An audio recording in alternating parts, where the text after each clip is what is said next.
Hello friends, welcome to Gyanshila Education. मेरे प्यारे दोस्तों, इस वीडियो में हम देखेंगे एसएससी सीजीएल की सबसे important post, inspector of income tax. जी हाँ दोस्तों, ये वही पोस्ट है जो 95% से ज़्यादा कैंडिडेट्स इसको पहला प्रेफरेंस भरते हैं। तो इस एक वीडियो में हम देखेंगे कि ऐसी क्या कारण है, इस पोस्ट में ऐसा क्या है कि इतने सारे स्टूडेंट्स, मोर देन 95% स्टूडेंट्स इस पोस्ट को पहला प्रेफरेंस देते हैं। इस वीडियो में हम सब कुछ जानेंगे, इनकम टैक्स डिपार्टमेंट से लेकर के इस पोस्ट की प्रोफाइल, इसमें मिलने वाली फैसिलिटीज़, प्रमोशन, सैलरी, सब कुछ। तो चलिए स्टार्ट करते हैं। तो सबसे पहली बात तो ये कि ये एक ग्रुप सी ऑफिसर पोस्ट है। जी हाँ, ये ग्रुप बी ऑफिसर नहीं है, ग्रुप सी पोस्ट है। और ये ग्रुप सी क्यों है, ये तो एसएससी जानता है, क्योंकि इतनी इंपॉर्टेंट पोस्ट है उसको ग्रुप सी में रखा हुआ है। But it is not a group B officer post. Okay, salary की बात करेंगे तो ये अराउंड 52,000 टू 53,000 अप्रोक्सीमेटली आपकी सैलरी होगी। इसमें सारी फैसिलिटीज़ इंक्लूड होती हैं। और सबसे इम्पॉर्टेंट इसका जो जॉब नेचर है वो क्या होगा, एक होता है असेसमेंट। असेसमेंट में क्या होता है, आपको वो टेबल चेयर जॉब होगी। आपको जितने भी इनकम टैक्स लोग भरते हैं, कोई कंपनी होती है या कोई फर्म होती है या कोई इंडिविजुअल होता है, वो इनकम टैक्स भरता है, वो इनकम टैक्स की लायबिलिटी में आता है। तो आपको ये चेक करना है, आपको ये देखना है कि उस पर कितना इनकम टैक्स बनता है, क्या उसने पूरा टैक्स दिया है कि नहीं दिया है। कुछ एक्स्ट्रा अगर होता है तो टीडीएस डिडक्ट करना, कोई क्लेम करता है उसको रिफंड करना, ये सब चीज़ें होती है। तो ज़्यादातर ये मतलब ऑफिस जॉब ही होता है, इसमें कुछ ज़्यादा फील्ड वाला काम नहीं होता है। दूसरा पार्ट इस जॉब में जो होता है वो होता है नॉन असेसमेंट वाला। नॉन असेसमेंट में जो होता है, आप जब इनकम टैक्स की टीम जब रेड करती है तो रेड का आपको पार्ट बनाएंगे, आपको हिस्सा बनाएंगे, उसमें आप हिस्सा लेंगे। और नॉन असेसमेंट वाला जो पोर्शन है वो मोर और लेस फील्ड वर्क ही है। इसमें ऑफिस वर्क बहुत ही लिमिटेड है, बहुत ही कम होता है। तो देखिए, इसमें ऐसा नहीं होने वाला है कि आप सिलेक्शन हो जाता है तो आपको असेसमेंट वाला ही पूरी लाइफ के लिए बना देंगे या फिर नॉन असेसमेंट में पूरी लाइफ के लिए डाल देंगे। ये रोटेशन होता रहता है। आपको कुछ महीनों के लिए असेसमेंट में रखते हैं, फिर कुछ महीनों के लिए आपको नॉन असेसमेंट में रख देंगे। तो ये टर्न अराउंड चलता रहेगा पूरा। ऐसा कुछ नहीं है कि एक ही सेक्शन मिलेगा। ओके, तो देखा जाए तो ये दोनों तरह की जॉब है। इसमें कुछ समय के लिए आपको ऑफिस वर्क भी मिलेगा और कुछ समय के लिए आपको फील्ड वर्क भी मिलेगा। जॉब काफ़ी इंटरेस्टिंग है, आपको पता है इसमें, और आगे हम देखेंगे कि क्या क्या इंपॉर्टेंट चीज़ें हैं। पोस्टिंग जो होती है वो मेजर सिटीज़ में ही होगी, बड़ी बड़ी सिटीज़ में ही होती है। देखिए, इनकम टैक्स के जो ऑफिसेस होंगे वहीं पे आपकी पोस्टिंग होगी। इनकम टैक्स के जो ऑफिस हैं वो बड़ी सिटीज़ में ही होते हैं, किसी गांव में, किसी तहसील में नहीं होते हैं। ओके, तो आप देखेंगे कि आपकी जो पोस्टिंग होगी वो अच्छी जगह पे ही होने वाली है। ऐसा नहीं है कि आपको कोई गाँव में या कोई छोटी जगह पर आपकी पोस्टिंग हो जाए। इसमें एक और बात आपको बता दूं कि अपना होम स्टेट भी आप ले सकते हैं। आपकी एग्ज़ाम में अच्छी रैंक आती है, अच्छे मार्क्स आते हैं, तो ये प्रोबेबिलिटी है कि आपको अपने पसंद की जगह मिल जाए। ठीक है, तो उसके लिए आपको अच्छी तैयारी करनी है, अच्छे से मेहनत करनी है, पढ़ाई करनी है। तो पोस्टिंग की बात करेंगे तो आपको ऑल ओवर इंडिया कहीं भी पोस्टिंग दे सकते हैं। इसमें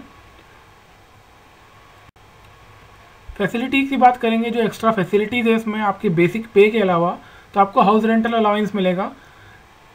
जब आप ज्वाइन करेंगे, ज्वाइन करते ही आपको क्वार्टर नहीं मिलता, तो आपको कुछ समय के बाद आपको ये चीज़ें क्वार्टर अलॉट होते हैं, तब तक आपको घर का किराया मिलेगा। इसके अलावा आपको ट्रांसपोर्ट अलाउंस मिलेगा। और इनकम टैक्स इंस्पेक्टर को 30 लीटर पेट्रोल भी मिलता है, मैंने सुना है, पर डे 1 लीटर के हिसाब से। और मोबाइल के जो आपके एक्सपेंसेस हैं वो आपको मिलेंगे, पर वो एक लिमिटेड स्केल के लिए मिलेंगे, अनलिमिटेड नहीं होते हैं। तो ये जो बेसिक फैसिलिटी आप देख रहे होंगे, ज़्यादातर जितनी पोस्ट हैं एसएससी की, सेंट्रल गवर्नमेंट की, सब में लगभग एक जैसी फैसिलिटी मिलती है। कुछ जॉब पर डिपेंड करती है, थोड़ा ऊपर नीचे हो जाता है, लेकिन ऑन द होल देखेंगे तो फैसिलिटी जो है वो एक जैसी होती है। फिर आते हैं हम प्रमोशंस पे, बहुत इंपॉर्टेंट है। प्रमोशन, आपका पहला प्रमोशन होगा इंस्पेक्टर से इनकम टैक्स ऑफिसर की पोस्ट पे, आईटीओ कहते हैं उसे। वो गजेटेड ऑफिसर की पोस्ट होती है, लेकिन इसमें 5 से 6 साल, कभी कभी 7-8 साल भी लग जाते हैं। ये जगह पे भी डिपेंड करता है। इसके लिए एक इंटरनल एग्ज़ाम भी होती है जो आपको क्लियर करना होती है। हालांकि वो इतनी टफ नहीं होती है, वो एग्ज़ाम निकल जाती है प्रोबेबली थोड़ी सी पढ़ाई करने से। सेकेंड प्रमोशन जो होता है वो थोड़ा समय लेता है, और वो पोस्ट आपको मिलती है assistant commissioner of income tax. जी हाँ, जो IRS ऑफिसर्स होते हैं वो UPSC क्लियर करके सीधे असिस्टेंट कमिश्नर बनते हैं। लेकिन अगर आप 23-24 साल की उम्र में, 25 साल की उम्र, अगर मान लीजिए आप इंस्पेक्टर भी होते हैं, तो 40 ईयर्स की एज में आप असिस्टेंट कमिश्नर बन सकते हैं, ठीक है। नेक्स्ट प्रमोशन इसमें होगा deputy commissioner at income tax, वो लेता है लगभग 6 साल। Then you will become joint commissioner और additional commissioner, it will take around 5 years. तो ओवरऑल एनालिसिस अगर करें इस पोस्ट का, तो देखिए काम का जो वर्कलोड होता है ज़्यादा रहता नहीं है। कुछ समय आपको लगता है चीज़ों को समझना, क्योंकि आपको इनकम टैक्स एक्ट पढ़ना होगा, कुछ टेक्निकल चीज़ें आपको समझना होगी, तो उसमें समय लगता है। लेकिन ऐसा है कि थोड़ा आप इजीली प्रेशर हैंडल कर लेंगे, इतना कोई इशू नहीं है उसमें, बहुत ज़्यादा हेक्टिक जॉब नहीं है। और कभी कभी जब होता है प्रेशर तो तब होता है जब आपको ऐसे रेड के दौरान आपको जाना होता है, टीम के साथ में कंपनी करना होता है। उसमें क्या होता है, जैसे कि 2 दिन तक रेड चल रही है, 3 दिन तक चल रही है, तो आपको उसमें सोने को भी नहीं मिलता है। जी हाँ, ये सच है। जो जहाँ तक मैंने देखा है, मुझे पता है, लोग 3-3 दिन तक, क्योंकि जिसके यहाँ रेड हो रही है उसको भी नहीं सोने देते हैं और ख़ुद भी नहीं सोते हैं। और ये बात अलग है कि बाद में आपको फिर इसके लिए छुट्टी मिल जाती है, बट ये इस तरह से आपको तैयार किया जाता है कि आप मतलब समय इतना प्रेशर आप हैंडल कर सकें। ओके, तो ये होता है, बट ये लिमिटेड है। रोज़ रोज़ आपको रेड मारने जाना नहीं है। कभी 1 महीने में, 1.5 महीने में, 2 महीने में ऐसा कुछ होता है तो आपको उस टीम का पार्ट बनाएंगे। ग्रोथ वाइज अगर देखेंगे तो देखिए बहुत अच्छी जॉब है, बहुत ही शानदार ग्रोथ है। यही कारण है कि इसमें इसको फर्स्ट प्रेफरेंस लोग देते हैं। मैंने कहा आपको 95% से ज़्यादा स्टूडेंट्स होते हैं वो फर्स्ट प्रेफरेंस देते हैं, तो यही कारण है। इसमें ग्रोथ काफ़ी अच्छी है और सबसे अच्छी बात यह है कि सोशल रिस्पेक्ट बहुत मिलता है। जिस सोसाइटी में आप रहते हैं, जहाँ परिवार में या समाज में जहाँ भी आप रहते हैं, लोगों में एक सम्मान होता है। आप किसी डिपार्टमेंट, आप क्या कहते हैं, आपकी इनकम टैक्स डिपार्टमेंट में नौकरी करते हैं, तो क्योंकि डिपार्टमेंट की प्रेस्टीज काफ़ी है, तो उस कारण से बहुत अच्छी रिस्पेक्ट मिलती है।